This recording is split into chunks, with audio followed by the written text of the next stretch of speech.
For the last decade, I've been teaching adults a mindfulness and emotional intelligence course based on a Stanford University master's degree program.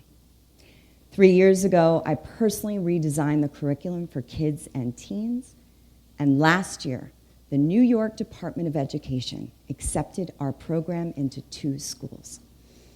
Our third graders, after taking the 8-week mindset course, had the highest test scores in the entire district.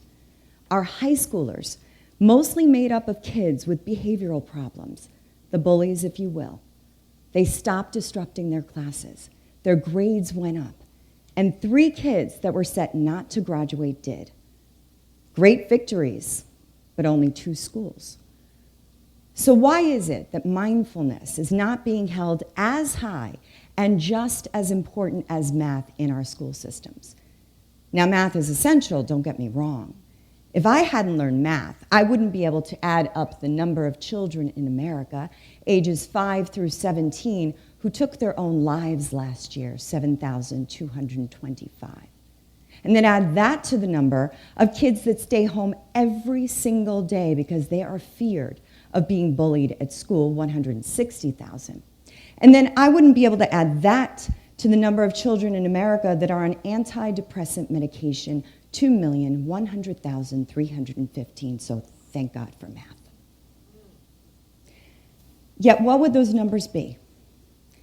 If those same kids, when the bell rang, exited a math class and went into a mindset class where they learned how to breathe, take a reprieve, and finally see that the thoughts that they think do not make up who they are, that they actually could see these thoughts from afar and stop, notice, and choose. Choose a different thought, a different perspective in which they would win instead of lose. With simple self-awareness skills, they could learn how to separate and contemplate and alleviate the thoughts that often ruminate about future and past. They wouldn't just sit there in class thinking, why did I say that to Jody in the hall? And if I don't pass this math class, I may not get into college at all, or worse. I can't even imagine the thoughts the kids today think. Loops in their heads of school shootings on the news, wondering if they're going to be next. This is a mess. Teaching our children how to breathe through difficult moments, how to self-soothe when they're stressed about a test, how to regulate their emotions so they don't hurt themselves or others. These are basic life skills. Tim Ferriss, who wrote The 4-Hour Workweek, when he was researching his second book, Tools of Titans, he interviewed over 200 thought leaders, billionaires, successful athletes, all at the tops of their fields. And you know what he found? That 80% of them had a daily mindset practice.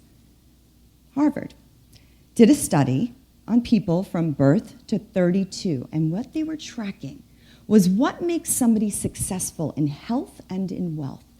And what they found was that these people didn't have the same backgrounds or socioeconomic statuses. They didn't have a similar GPA or IQ. The common characteristic of the ones that achieved success was that they were able to regulate their emotions.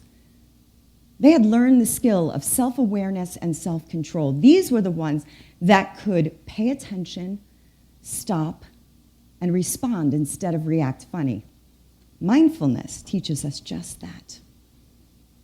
So what is mindfulness? Mindfulness is paying attention to your present moment experience with an openness, a curiosity, a willingness to be with what is without any attachment or judgment. How do we get there?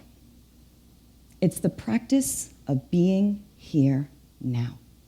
Not worrying about what will or will not be, not regretting what you should have said or done differently. Let me ask you all a question. Is there anybody in here right now that currently has something stressing you out in your life?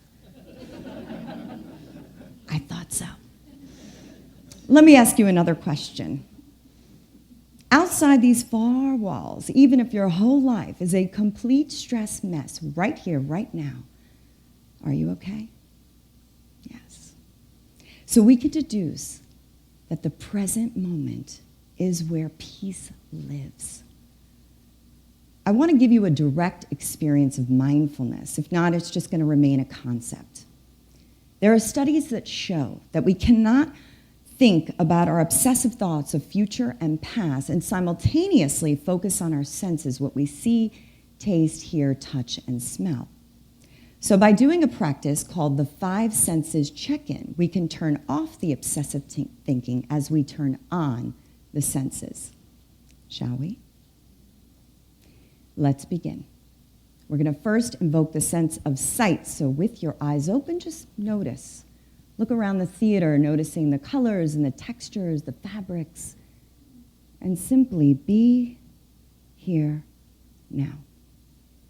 Next, close your eyes and deeply breathe in, invoking the sense of smell. What are the smells that you can detect in the room? Still with your eyes closed, invoke the sense of sound. First, listen with your left ear, and now listen with your right. Next, invoking the sense of taste, gently running your tongue along your teeth and swallow. And finally, touch. Notice the way your shoes feel on your feet, the way your clothing feels on your body, and now simply notice your breath. How on the inhale through your nose it's cool, and the exhale it's warm. And when you're ready, open your eyes. Nice, huh? So what we just did was we tickled the vagus nerve, and we set off a relaxation response.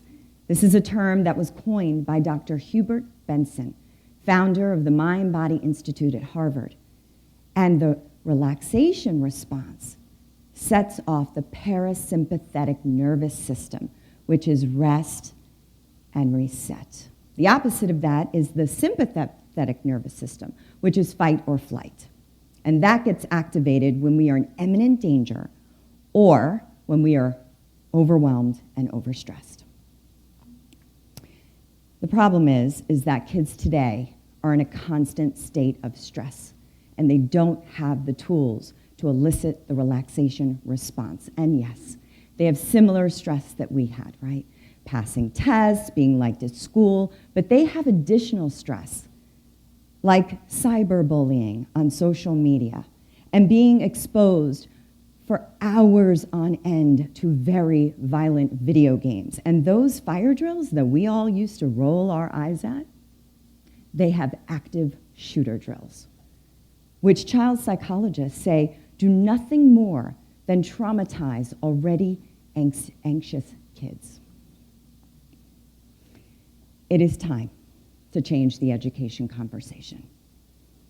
Statistics show that the second leading cause of death is suicide, and the third leading cause of death are shootings for our youth. This is an uncomfortable conversation, but this is our truth. It is time that we take a stand and demand that these kids get these simple life skills at school so that they get that they matter and they can silence the chatter that says, I'm not good enough, I'm not smart enough, I'm never going to succeed. And we as a community get to step up and lead and show the rest of the nation that this is no longer up for negotiation, that mindfulness and emotional intelligence class gets to be on the schedule right next to math.